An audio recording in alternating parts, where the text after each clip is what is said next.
It's Xavier, and today I'm going to bring you something completely different. Sage. Who knew you could make bonsai from herbs? Well, actually quite a few, but stay around and I'll show you what we do with this one.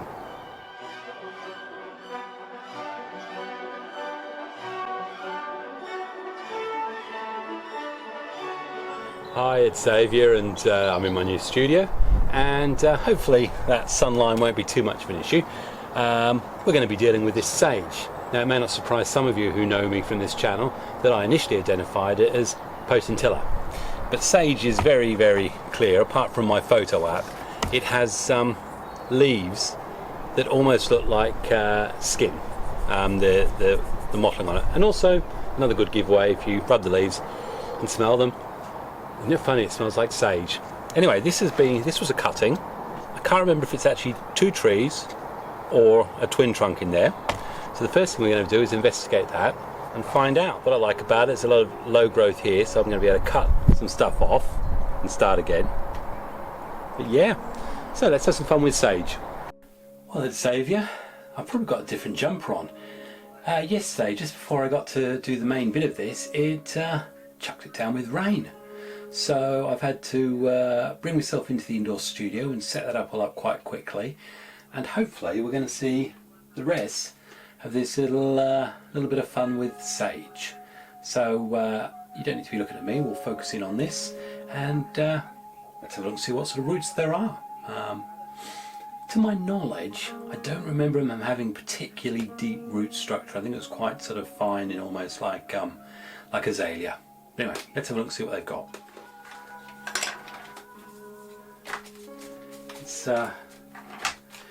It's quite loose. I don't know whether there are two trees there. The only way to find out is to... Oh,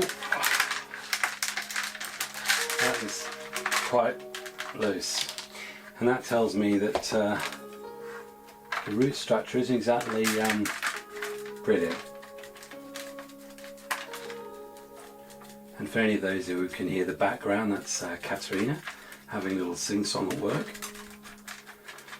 So, how's this looking, I wonder?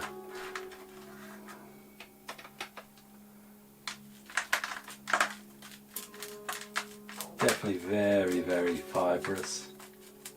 I'm not sure whether I should actually tie those together.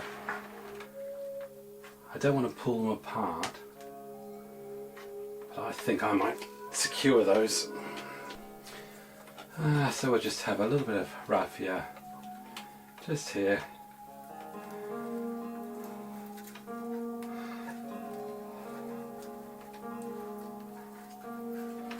Okay, so it's nice.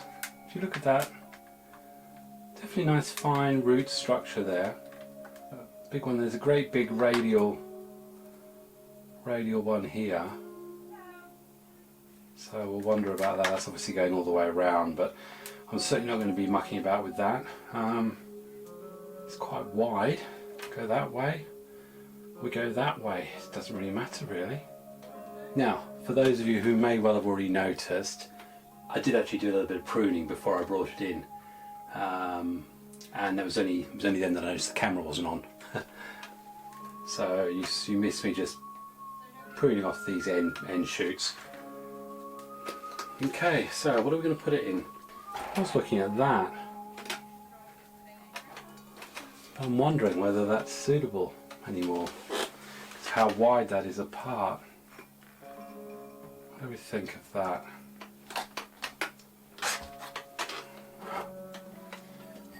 Another option. In this instance, I like this pot the most, but I'm a little bit nervous about the roots. I mean, they look alright, but I actually would quite like them to dig to actually really get a chance to mat in and grow together again. So I'm actually going to go a little bit deeper and go for this one.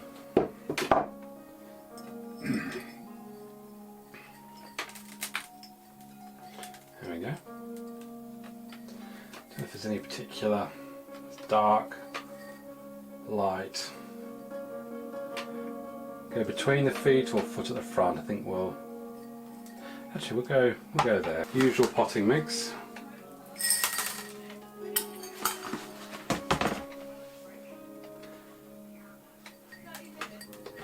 There we go. And I've just heard that Katerina only took 30 minutes for a lunch break apparently. Just carefully tuck those roots back in. If anyone's got any knowledge of sage, feel free to drop a comment.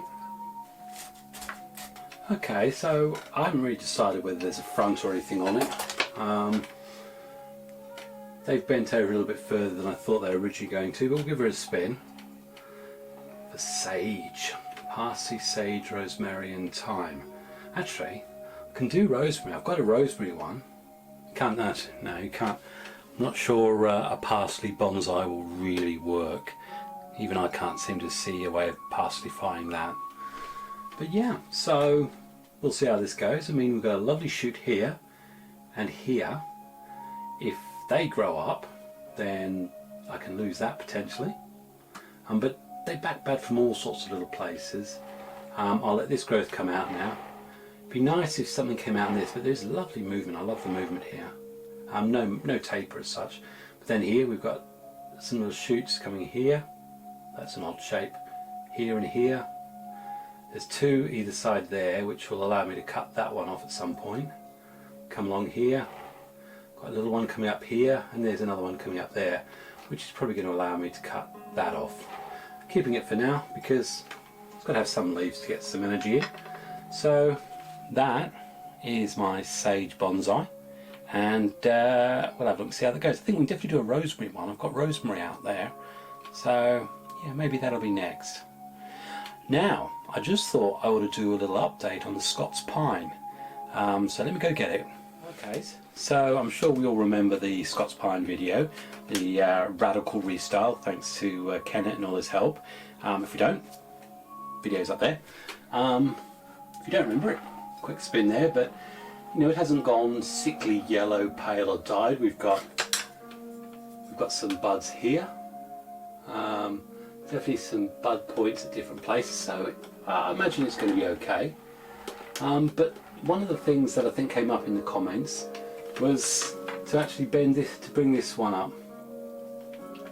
So what I'm going to do is just apply a bit of wire to this, so that we can ideally, yeah, so we can bring this, perhaps that one up and around maybe. So let's do that, shall we? Just put the wire up there. It's not, I know why I didn't do it actually this last time. It's because of the way this whole junction is here. It doesn't lend itself easy to bring itself up. So it's something like this. I'm actually quite looking for that to grow, hopefully. We'll see what happens, because that could be then what will take over the leader. I think that's my intention, and eventually maybe even cutting that one off, I don't know. But oh, just so you do know, what I did do is down here I actually wired this one here was actually hanging down, so I've just put a bit of wire there and brought it up a little bit. Oh, we've got Katerina singing some Disney, so what we're going to do is we're going to bring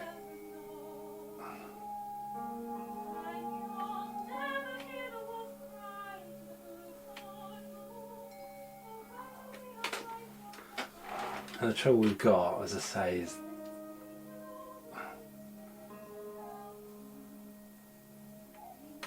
I'm not sure it's the right idea actually.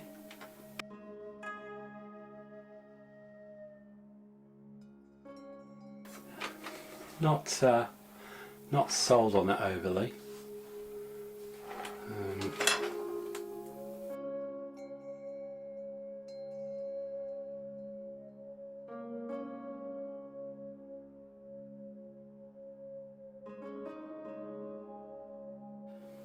Okay, so I've had a little bit more of a play with it, and I find it more difficult indoors. The shadows and the lights aren't helping me, but at least I've done something with that bit of a bit of pokey stuff there.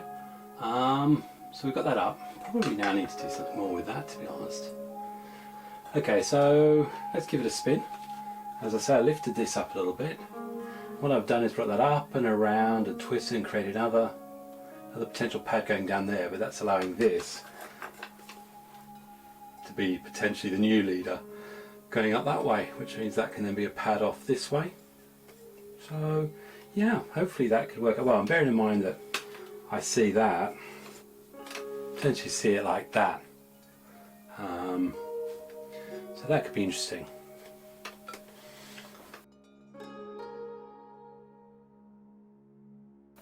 So what we have to be careful on the bending is if we bend it much further down, we're actually going to create the dreaded right angle. So at best I'm going to be bringing it out this way. We've got two, so okay, just a little bit with that.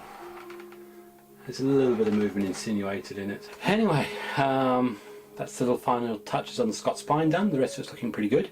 So from Xavier, having a little bit of fun with Sage as a potential bonsai and updating the Scots Pine, I'll say God bless, happy bonsaiing, cheers.